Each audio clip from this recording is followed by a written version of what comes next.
How do we talk to non-believers without it becoming an argument? What's your biggest fear in talking to a non-believer? What stops you from sharing the gospel? We're going to talk about a few pointers coming up.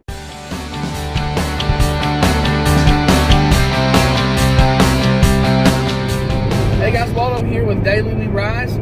We exist to help you get closer to and stronger in Christ. Alright guys, so today we're going to talk about how to talk to other people. This is something I struggle with the most. My biggest fear, and I'm going to go ahead and put it on the table, is being called judgmental. And leading that person further away from Christ than to Him. That's my biggest fear. Growing up here in the Bible Belt in Tennessee, if you separate yourself from things that you don't want to be around, for instance, if there's a drinking party and you don't go because there's drinking there, or if there's a sexual party that you're going to go to and you change your mind because you don't want to be a part of that, or if you don't say 100% you support gay marriage, you're automatically judging that person. That's not the case. Maybe I'm protecting myself. Maybe I'm protecting myself from that alcohol because I don't want to be an alcoholic. Or maybe I'm protecting myself from that sexual party, going and sleeping with all those people, because I know the outcomes of that. I've been through it. Maybe I'm separating me. Maybe it's for me. Maybe it's not for you. That's my point. I don't understand how you're judgmental for protecting yourself. My number one fear of sharing the gospel is being called judgmental and leading them away from Christ. My number two fear is it's going to turn into an argument, not a debate, a heated argument, and I'm going to lose and I'm going to lead them away from Christ. I was praying the other day to myself and I said, God, I want to get closer to you. I want to learn more. I want something I can use to lead people to you. And the one thing that I come across right after doing that is I came across a video and it talked about evaporation of all things. What the heck does evaporation have to do with anything?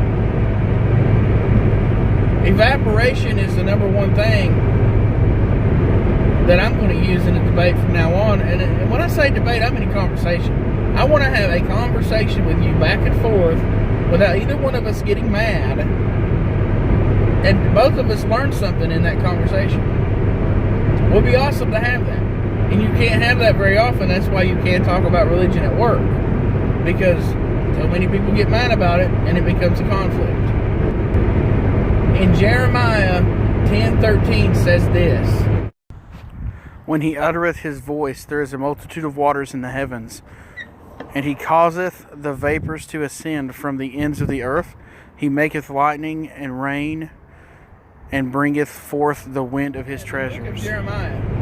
The book of Jeremiah was written 620 something years before Jesus was born, BC. Okay, that means Jeremiah knew what evaporation was before Jesus was born. When I researched when evaporation was created, 1508 AD was the earliest I could find it. And that was in a Da Vinci book, or Da Vinci writing. So explain to me how Jeremiah knew about evaporation before Jesus was even sent to the earth, before it was even discovered, unless he was inspired by something magical, unless he was inspired by something supernatural. There is no explanation for that. You can call it a guess all you want, but it wouldn't be described exactly the way it happens if it was a guess. There's no way. No way.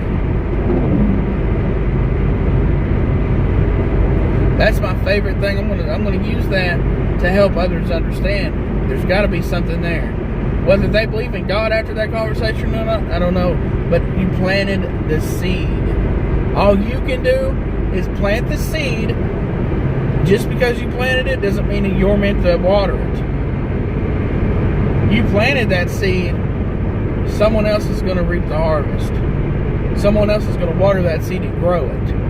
It's not meant for you. Let it go. Say what you got to say and let it go. That's the biggest problem I have, is letting things go. Say what you got to say. Explain it to them. Have that conversation. And then from then, all you do is love them.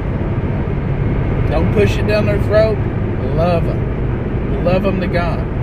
Figure out how that person needs to be loved and love them. Figure out what they're missing in their life and show them the love of God. Show them the love of Christ. That's all you have to do. It's a hard thing to do, but we have to do it. As my shirt says, if you can see it, real love. We're to show other people love.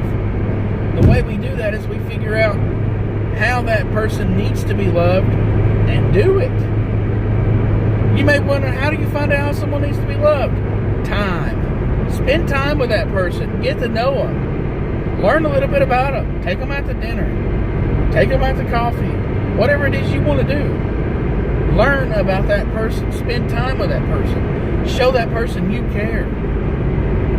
And in return, God will help you plant the seed in their heart. That's the biggest thing we need to learn. And I'm one of them. As I'm saying this, I'm talking to myself, because I don't do this. This is something I've got to start doing. I've got to start learning how to love people to Christ. Stop being hateful. Stop being mean about it. And love them to Christ. That's all I got for you today. I hope that was inspirational. Hope that helped you understand that you're not the only one struggling with this. Don't be afraid. Don't be afraid to share the gospel. Do it in the right way. Just don't be afraid to do it.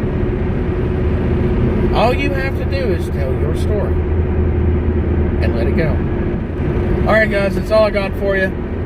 Hit that like button. Hit that subscribe button if you haven't already. And I'll see you in the next video.